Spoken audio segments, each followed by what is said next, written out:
Hi guys, welcome to HardReset.Info channel. Today I have Ukital G2 and I want to show you how add event to your calendar on this device. To add event, open calendar application,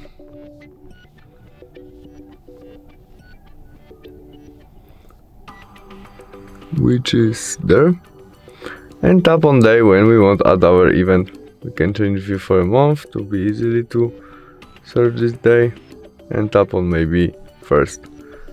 In it, plus icon and event. First step, you can add title of your event.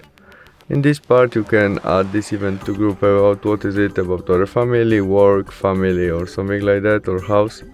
There we can set it will be all day event by switch on, or we can set when event start, in which time, and finish. You can also set a repeat if we need it, and you can make custom repeat when you don't have there what you need.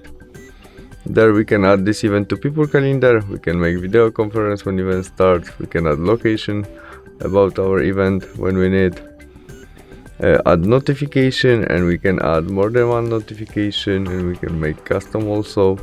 There we can change color about our notification to this event, description and attachment. After you add all you need, you mustn't add everything, press save, and that's all, we have it. Thanks for watching, see you soon, bye.